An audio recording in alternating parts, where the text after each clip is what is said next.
Hello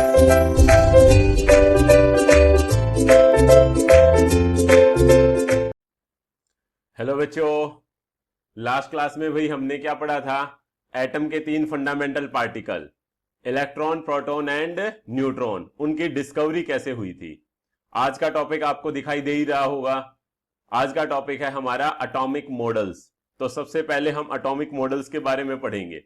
इसमें 2 model आज पढ़ेंगे। One will be the Thompson model, another will be the Rutherford model. तो इन models का क्या यूज है? बेसिकली ये मॉडल हमें बताएंगे जो आज हमें जिन चीजों का पता है कि भाई एटम के न्यूक्लियस के अंदर प्रोटॉन और न्यूट्रॉन होते हैं, उसके बाहर इलेक्ट्रॉन घूम रहे होते हैं, तो ये आइडिया कैसे लगा, इसके बारे में हम डिस्कस करेंगे भाई। सो स्टार्ट करते हैं आज का topic, that is atomic model. So सबसे पहले फर्स्ट मॉडल आता है भाई हमारे पास, दैट इज थॉमसन मॉडल।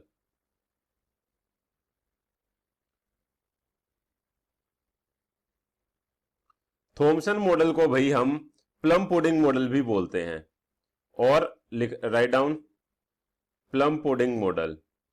क्यों बोलते हैं ये हम डिस्कस करेंगे। या इसको वाटरमेलन मॉडल भी बोलते हैं।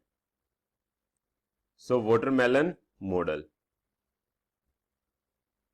अब ये मॉडल क्या कहता है भाई एटम के बारे में? ये सिंपली एक बात बताता है कि एटम को आप एक यूनिफॉर्म स्फीयर ले लो। एटम इज यूनिफॉर्म स्फीयर, जिसके अंदर उसका मास यूनिफॉर्मली डिस्ट्रीब्यूटेड है। इसका पूरे का पूरा मास इसके इस स्फीयर में यूनिफॉर्मली डिस्ट्रीब्यूटेड होगा।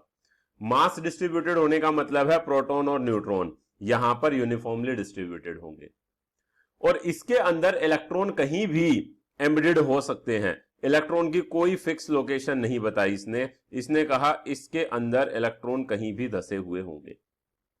सो ये बात कही इस मॉडल ने।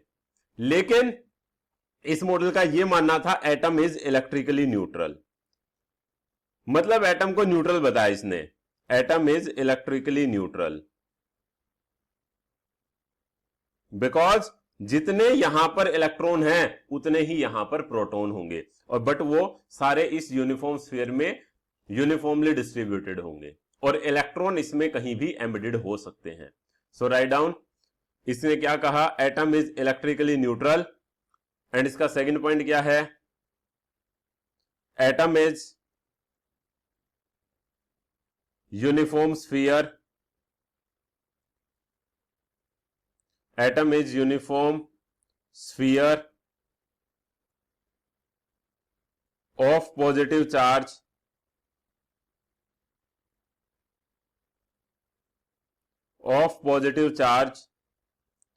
with electrons embedded in it.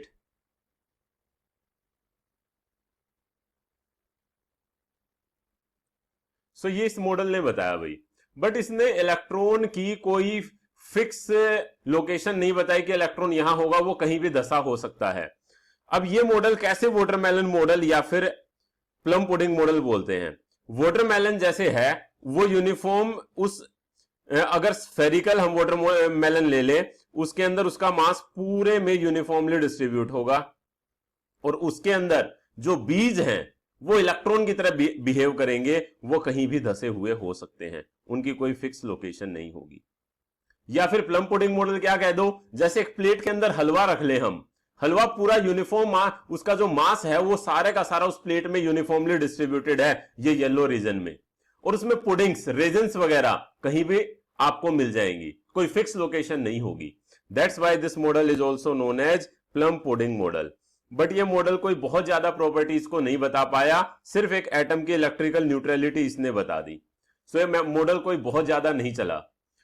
सो इसके बाद वाला जो मॉडल आया, उस मॉडल ने हमें बहुत सारी चीजों के बारे में बताया, and that model is Rutherford model.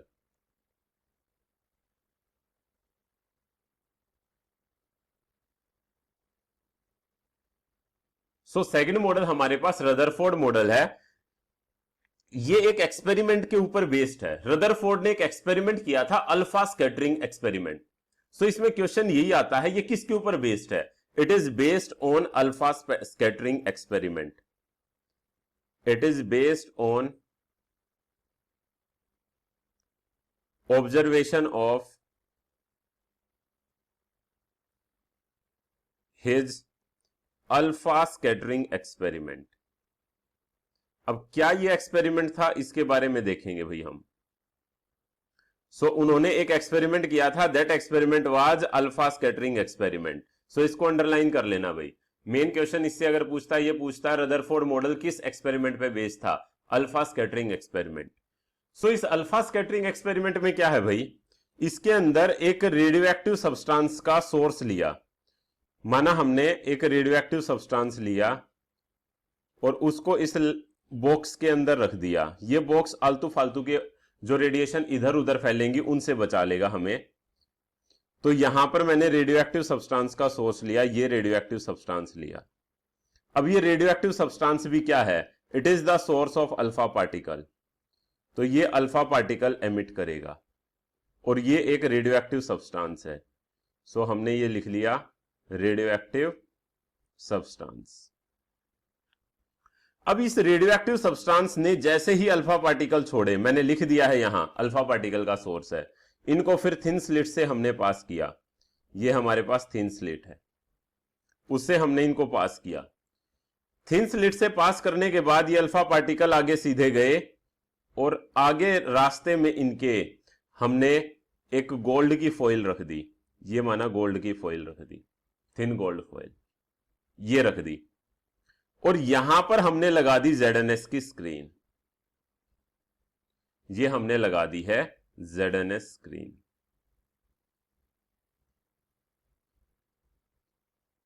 उसके बाद हमें क्या ऑब्जर्व हुआ कि ये जो अल्फा पार्टिकल यहां गए, ये इससे स्ट्राइक किए गोल्ड की फॉइल से। ग्रीन क्या है? गोल्ड की फॉइल है। इससे स्ट्राइक करने के बाद हमें ये जो हमारे पास क्या बोलते हैं ZNS की स्क्रीन है, इसके ऊपर ग्लो दिखाई दिया। मैक्सिमम ग्लो हमें इस रीजन में दिखाई दे रहा था। थोड़ा बहुत ग्लो हमें यहां भी दिख रहा था बट कम था। कुछ ग्लो हमें यहां भी दिखाई दिया, बहुत कम यहां था। ऐसे करके हमें ग्लो दिखाई दिया, बट मैक्सिमम ग्लो हमें यहां दिखाई दिया। ये हमारे पास क्या थी? ये मैंने लिख दिया है gold foil, thin gold foil, gold foil. और ये हमारे पास अल्फा पार्टिकल है। सो यहीं से इसका नाम आया भाई अल्फा स्कैटरिंग एक्सपेरिमेंट, बिकॉज इसमें अल्फा पार्टिकल लिए गए। वो अल्फा पार्टिकल गोल्ड की फॉइल के ऊपर टकराए और उन्होंने उनको कहां वो गए हैं उसको ऑब्जर्व करने के लिए हमने ZNS की स्क्रीन लगाई। उससे हमने क्या देखा? मैक्सिमम अल्फा पार्टिकल स्ट्रेट पास हो गए हैं। तभी हमारे पास जो ये ग्लो है मैक्सिमम, वो ग्लो हमें यहां सामने दिखाई दे रहा है। मतलब बहुत सारे अल्फा पार्टिकल, ज्यादातर अल्फा पार्टिकल स्ट्रेट पास हो गए इस गोल्ड फॉइल से। और ये भी गोल्ड फॉइल भी थिन गोल्ड फॉइल। सो ज्यादातर अल्फा पार्टिकल, तो यहां लिख दे रहा हूं मैं थिन गोल्ड फॉइल, ज्यादातर अल्फा पार्टिकल स्ट्रेट पास हो गए। कुछ अल्फा पार्टिकल यहां गए हैं तो मतलब डिफ्लेक्ट हो गए हैं। वो अल्फा पार्टिकल यहां गए हैं तो डिफ्लेक्ट हो गए हैं स्मॉल एंगल से। कुछ अल्फा पार्टिकल यहां गए हैं या यहां आए हैं तो वो भी लार्ज एंगल से थोड़ा सा डिफ्लेक्ट हो गए हैं। और कुछ एक अल्फा पार्टिकल तो इवन रिबाउंड बैक हो गए थे, बट बहुत कम। सो यहां से हमारे पास ऑब्जर्वेशंस क्या आई? ऑब्जर्वेशंस हम लिखते हैं इसकी, write down. First observation is most of the alpha particle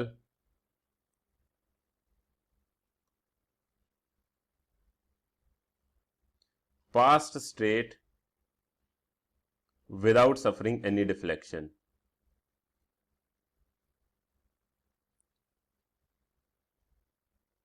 Without suffering any deflection. Second point, few alpha particles were deflected through small angle.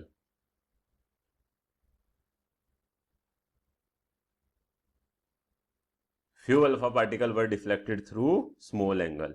And third point, very few alpha particle. अब very few भी कितना? Very few alpha particles like 1 in 20,000, मतलब 20,000 में से कोई एक आधा alpha particle था जो लार्ज एंगल से डिफ्लेक्ट हुआ। Were deflected by large angle, bracket में लिख लो अराउंड 180 डिग्री, अराउंड 180 डिग्री तक भी वो डिफ्लेक्ट हो गया, लेकिन इसका नंबर क्या था? बहुत कम, very few, few small angle से। सो ये यहां पर ऑब्जर्वेशंस मिली हुई। अब इन ऑब्जर्वेशन से क्या कंक्लूजन निकाले? ये ऑब्जर्वेशंस तो हमने देख ली है, इससे एटम के बारे में हमें क्या पता लगा, अब वो चीज हम देखेंगे। अब इसके कंक्लूजन लिखेंगे हम, ये कंक्लूजन बहुत इंपॉर्टेंट है। अब इससे इसने क्या कंक्लूड किया भाई? इससे इसने कंक्लूड किया कि एटम, वही वाली बात ले ली उसने, थॉमसन वाली एक बात, कि भाई एटम चलो मान लिया यहां स्फेरिकल है, ये स्फीयर ले लिया हमने, लेकिन उसका सारा मास यूनिफॉर्मली डिस्ट्रीब्यूटेड नहीं है जैसे थॉमसन बोल रहा है। ये कह रहा है उसका जो सारा मास है वो एक छोटे से रीजन में बैठा हुआ है सेंटर पे, और उस रीजन को बोलते हैं हम न्यूक्लियस। उस रीजन को इन्होंने कहा न्यूक्लियस, और इसी के अंदर सारा मास और पॉजिटिव चार्ज भी इसी के अंदर है उसका। यहां पर मतलब सारा मास और पॉजिटिव चार्ज है, मतलब इसमें प्रोटॉन और न्यूट्रॉन बैठे हैं।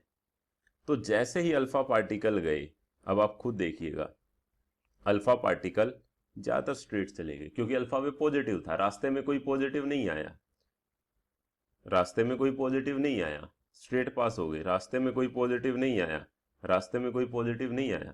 जैसे ही थोड़ा सा पॉजिटिव आया ये डिफ्लेक्ट हो गया, जैसे ही थोड़ा पॉजिटिव आया ये डिफ्लेक्ट हो गया, और ज्यादा बिल्कुल सामने टकराए तो इधर की तरफ हो गए या रिबाउंड बैक हो गए। ऐसे करके अपने को कंक्लूजन मिला। क्यों?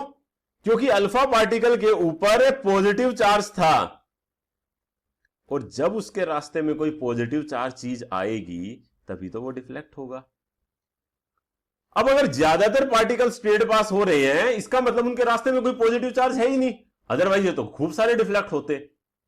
मतलब ज्यादातर पार्ट एटम का एम्प्टी है, खाली है, और उसका पॉजिटिव चार्ज एक छोटे से रीजन पे बैठा हुआ है सेंटर पे, जिसको उन्होंने न्यूक्लियस कहा। सो यहां से उन्होंने क्या कंक्लूजन निकाला कि भाई एटम को हम लोग ऐसे सर्कुलर ले लेते हैं, और इसके सेंटर पे हमारे पास है न्यूक्लियस। तो इन्होंने कहा एटम जो है उसका ज्यादातर पार्ट एम्प्टी है, खाली पार्ट है, और सेंटर पे इसके न्यूक्लियस है, और उस न्यूक्लियस के अंदर इसका ज्यादातर, इसका सारा मास वहीं बैठा है, और इलेक्ट्रॉन इस न्यूक्लियस के बाहर एक फिक्स पाथ में घूम रहे होते हैं, और इस फिक्स पाथ को उसने नाम दिया ऑर्बिट। इस फिक्स पाथ को उसने क्या नाम दिया? ऑर्बिट, या शेल भी बोल देते हैं हम इसको। अब न्यूक्लियस में क्या हो गया? उसका सारा मास बैठा हुआ है, और मास के लिए रिस्पॉन्सिबल होते हैं प्रोटॉन एंड न्यूट्रॉन। आपने मोल कंसेप्ट में देखा होगा। सो मतलब प्रोटॉन और न्यूट्रॉन उसके कहां बैठे हुए हैं? न्यूक्लियस के अंदर। सो ये इसकी ऑब्जर्वेशंस थी भाई, ऑब्जर्वेशन के बेसिस पे कंक्लूजन थे फिर finally. So write down conclusion. First, most of the space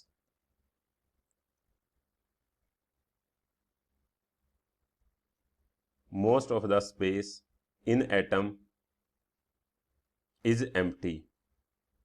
Most of the space in atom is empty. खाली है,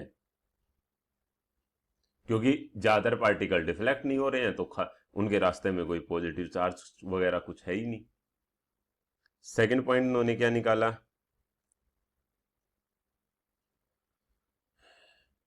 entire mass and positive charge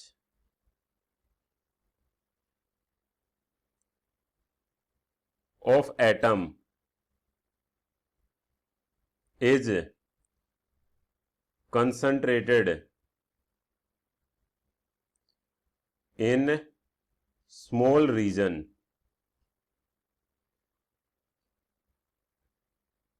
at center of atom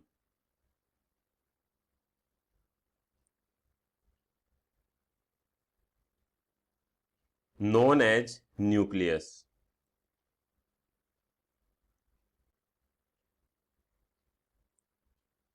मतलब nucleus में क्या है भाई, एंटायर मास एटम का और उसका positive charge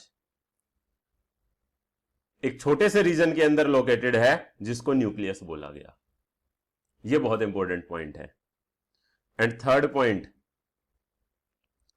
electron revolves around nucleus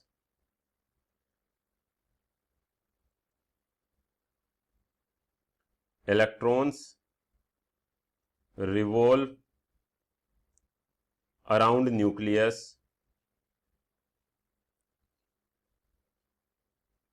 in fixed circular path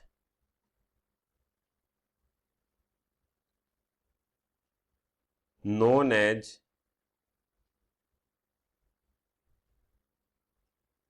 orbit, known as orbit continuously।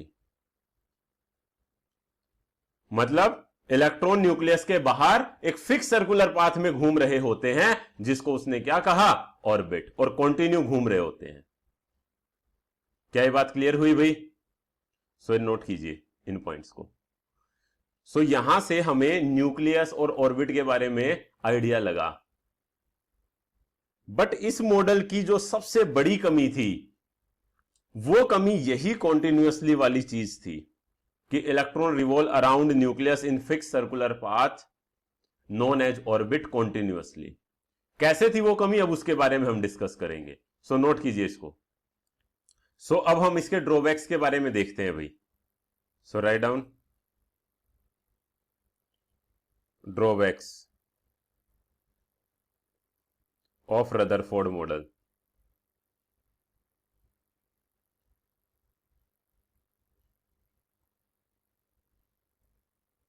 अब देखो इसके ड्रॉबैक्स में देखें तो मैंने जैसे बताया, ध्यान से सुनिए, एक थ्योरी आई थी, थ्योरी ऑफ इलेक्ट्रोमैग्नेटिज्म।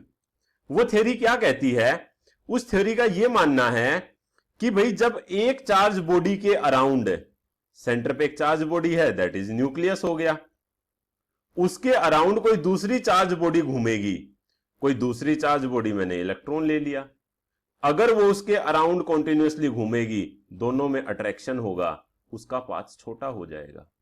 अट्रैक्शन से वो एनर्जी रिलीज करेगी, पाथ और छोटा हो जाएगा, और पाथ छोटा होते होते होते होते वो बॉडी अल्टीमेटली उसके अंदर धंस जाएगी।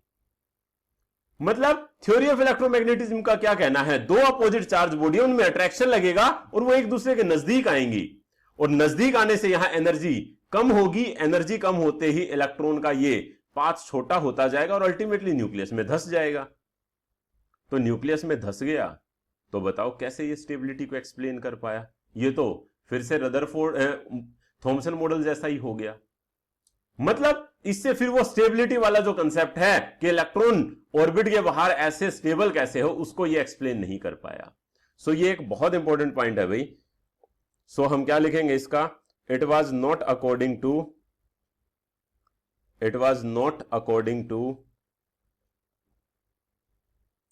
theory of electromagnetism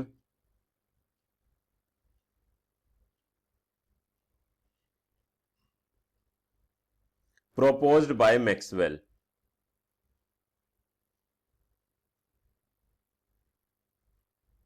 मैक्सवेल ने थ्योरी प्रपोज की थी भाई। सो ये उस थ्योरी के हिसाब से नहीं था, क्योंकि ये तो कह रहा फिक्स पाथ में कंटिन्यू घूमता रहेगा, बट मैक्सवेल ने इस चीज का जवाब मांगा, ये इस चीज के जवाब को दे नहीं पाया। अब हम एक और टॉपिक देखते हैं भाई, डिस्टेंस ऑफ क्लोजेस्ट अप्रोच। अब ये डिस्टेंस ऑफ क्लोजेस्ट अप्रोच क्या क्या होता है? माना हमने एक ये अल्फा पार्टिकल लिया, इस अल्फा पार्टिकल को हम इनफाइनाइट डिस्टेंस से लेके आए, ये इनफाइनाइट डिस्टेंस से चला और v वेलोसिटी से ये चला, चलते चलते चलते चलते चलते चलते एटम की तरफ जा रहा है, और एटम का ये सेंटर पे न्यूक्लियस है। न्यूक्लियस के अंदर चार्ज कितना होगा? Ze। रीजन क्या है Ze का? क्योंकि न्यूक्लियस में होते हैं प्रोटॉन, एक प्रोटॉन पे चार्ज होता है प्लस ई, और उसमें प्रोटॉन का नंबर कितना होता है? एटॉमिक नंबर के इक्वल Z। तो जो न्यूक्लियस में चार्ज होगा वो प्लस Ze होगा। ये माना एटम है पूरा। सो एक अल्फा पार्टिकल इनफाइनाइट डिस्टेंस से चला, चलते चलते चलते चलते उसके रास्ते में न्यूक्लियस आया, और उस न्यूक्लियस ने इसको रिपेल किया और इसको माना यहां पर जाके रोक दिया, यहां पर जाके रोक दिया। ये डिस्टेंस हमने ले लिया यहां से यहां तक का capital R. This capital R will be the distance of closest approach. तो हमने ये देखना है कितना क्लोज ये न्यूक्लियस के जा सकता है, बिकॉज न्यूक्लियस उसको रिपेल करेगा। सो इसको निकालने के लिए हम यूज में लेंगे energy conservation. From energy conservation, physics में पढ़ोगे तुम लोग। एनर्जी कंजर्वेशन क्या कहता है? एनर्जी कंजर्वेशन कहता है किसी सिस्टम की पहले जो एनर्जी थी, बाद में जो एनर्जी होगी वो दोनों सेम रहेगी, कंजर्व रहेगी। अब पहले एनर्जी क्या थी? पहले एनर्जी यहां kinetic energy plus potential energy, initial लगा ली मैंने दोनों, और बाद की काइनेटिक एनर्जी जब ये रुक गया, और पोटेंशियल एनर्जी बाद की, वो सेम रहेगी एनर्जी कंजर्वेशन से। सो काइनेटिक एनर्जी कितनी आएगी भाई? यहां काइनेटिक एनर्जी का हमें पता है फॉर्मूला होता है हाफ एम वी स्क्वायर। तो हम यहां काइनेटिक एनर्जी की जगह रख देते हैं हाफ एम वी स्क्वायर।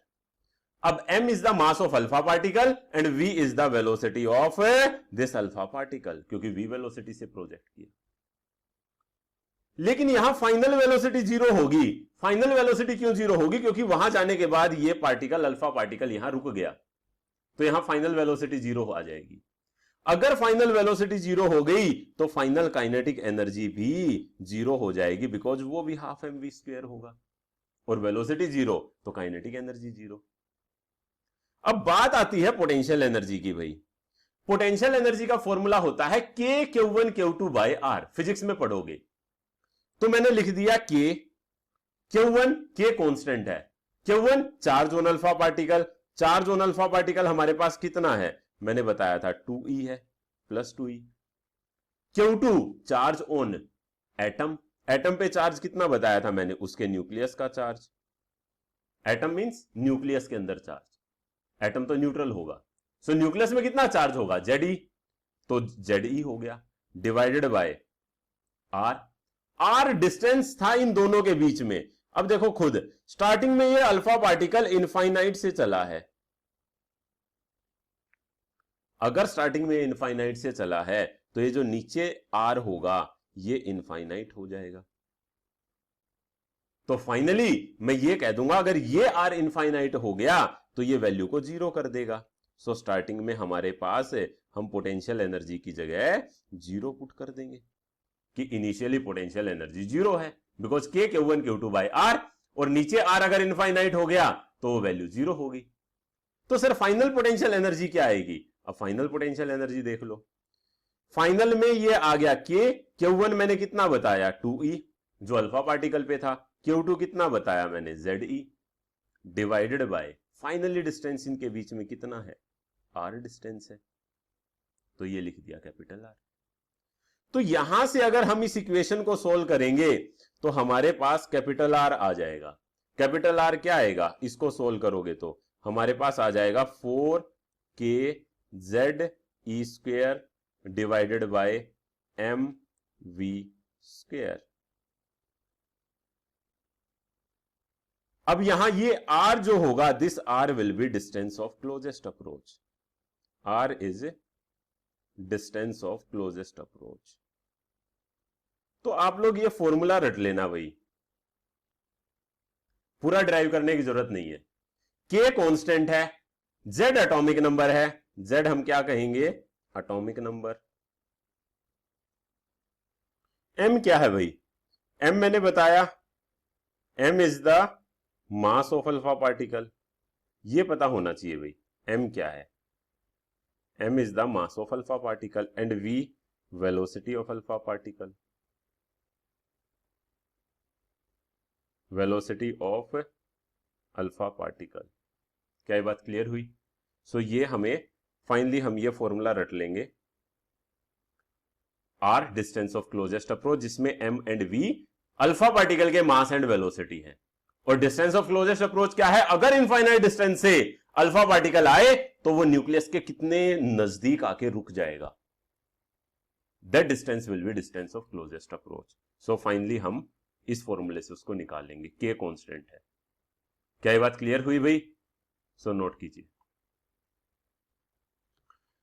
अब आगे आता है भाई, यहां पर अगर हम आगे बात करें तो रदरफोर्ड मॉडल से एक बहुत इंपॉर्टेंट चीज के बारे में हमें पता लगा, जिसको हम एज स्पेशल पॉइंट लिखवाएंगे। रदरफोर्ड मॉडल ने एक बात बताई हमें कि भाई न्यूक्लियस का जो साइज होगा वो साइज बहुत कम था, पूरे एटम में न्यूक्लियस का साइज बहुत कम था। अब कितना साइज है उसके बारे में कैलकुलेशन की गई, तो जो साइज ऑफ न्यूक्लियस मिला रेडियस की फॉर्म में हमने निकाला, रेडियस ऑफ न्यूक्लियस, इसको आर एन की फॉर्म में हम लिख देंगे। ये मिली भाई 10⁻⁻15 मीटर। और रेडियस ऑफ एटम क्या थी? तो रेडियस ऑफ एटम जब निकाली गई तो ये हमारे पास आती है, आर ए की फॉर्म में हम लिखेंगे, ये आती है 10⁻⁻10 मीटर। मतलब सर इससे हम क्या गए? हम इससे कह सकते हैं radius of atom divided by radius of nucleus. Value put करो, ये हुआ 10⁻⁻10, ये हुआ 10⁻⁻15, सोल्व किया तो आया 10⁻5। मतलब सर आप ये कहना चाह रहे हो क्या कि radius of atom radius of nucleus का 10⁻5 टाइम्स है? बिल्कुल। मतलब एटम की रेडियस न्यूक्लियस की रेडियस का 10⁻5 टाइम्स है। ये चीज आप आइडिया लगा सकते हो। तो छोटा सा स्पेस ऑक्यूपाई करता है न्यूक्लियस और लार्ज स्पेस ऑक्यूपाई करता है वो एटम, और एटम की जो रेडियस होगी वो न्यूक्लियस की रेडियस का 10⁻5 टाइम्स होगी। सो सर वॉल्यूम की टर्म्स में कैसे निकालें? वॉल्यूम की टर्म में भी हम इसको निकाल सकते हैं भाई।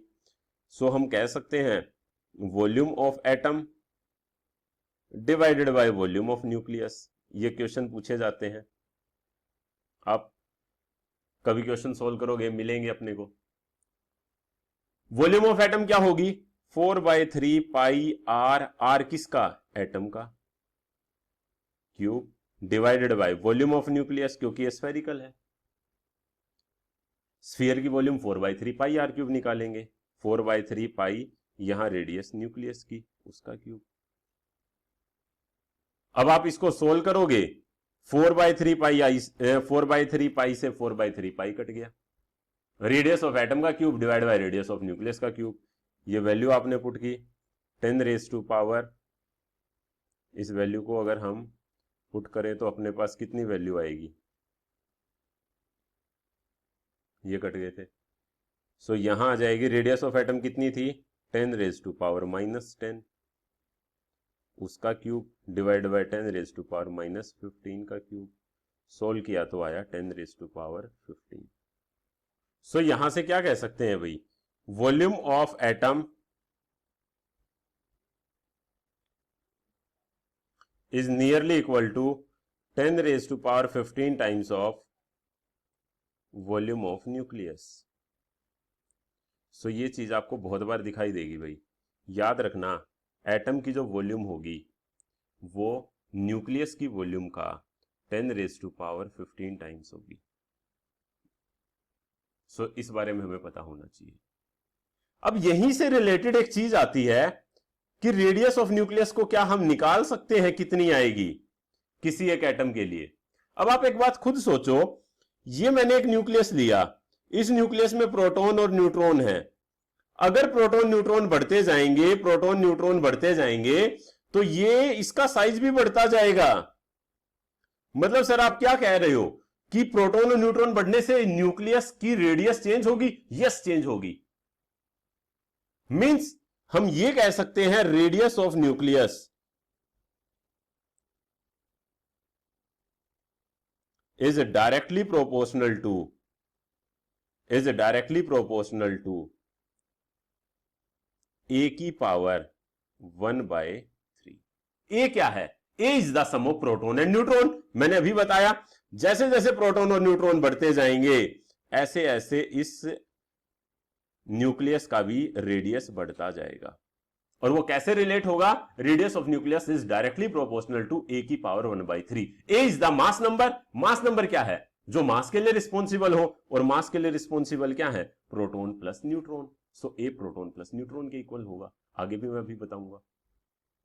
यहां से प्रोपोर्शनलिटी के साइन को अगर हम हटाएं तो हमारे पास कांस्टेंट आएगा, और वो कांस्टेंट, ये रेडियस ऑफ न्यूक्लियस को कैपिटल आर कर देता हूं मैं यहां। So capital R will become R naught A की पावर 1/3। सो ये रिलेशन आ जाएगी भाई। R naught constant, R naught क्या कांस्टेंट है? जो अभी हमने वैल्यू ली, अराउंड 10⁻⁻15 जो न्यूक्लियस का साइज होता है। So r is the, r क्या है हमारे पास? Radius of nucleus. और आर नॉट कांस्टेंट है, इसकी वैल्यू वेरी होती है। कितनी वेरी होती है? 1.1 इंटू 10⁻⁻15 मीटर। बताया ना मैंने, 10⁻⁻15 मीटर के आसपास।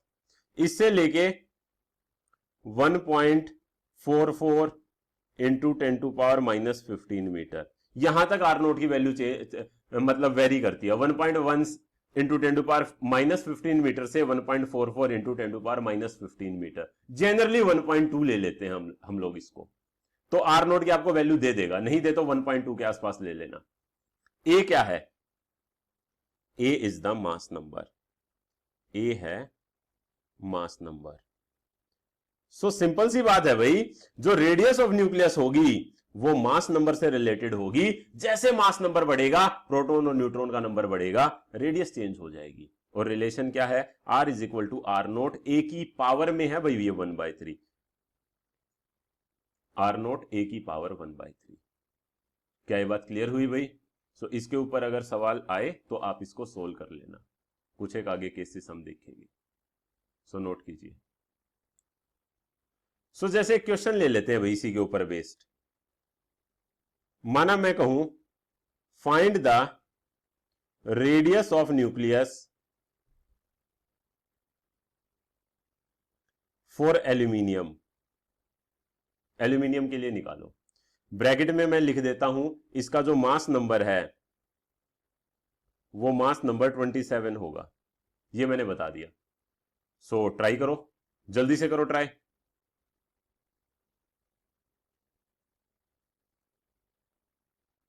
सो कैसे सोल्व करेंगे भाई इसको? अभी मैंने बताया r is equal to r naught A की पावर 1/3। अब यहां वैल्यू पुट कर दीजिए भाई। आर नोट मैंने कहा नहीं कुछ दे तो नियरली 1.2 इंटू 10⁻⁻15 ले लो मीटर में। ए की जगह आ गया 27, इसकी पावर 1/3। सो 27 का cube root 1/3 means cube root कितना होगा? 3। तो यहां आ जाएगा, सोल्व करेंगे तो ये 1.2 इंटू 10⁻⁻15 और 27 का क्यूब रूट कितना होगा? 3। तो सोल्व करेंगे तो हमारे पास वैल्यू कितनी आ जाएगी? 3.6 इंटू 10⁻⁻15 मीटर। ये आ जाएगा, ये हमारे पास आंसर होगा भाई finally. So simply value based आएगा, सिर्फ वैल्यू पुट करनी है और हमारे पास आंसर आ जाएगा। क्या ये बात क्लियर हुई भाई? नोट कीजिए। सो ये आज के लेक्चर से रिलेटेड था, बाकी फिर नेक्स्ट क्लास में कंटिन्यू करते हैं। So thank you very much, have a nice day.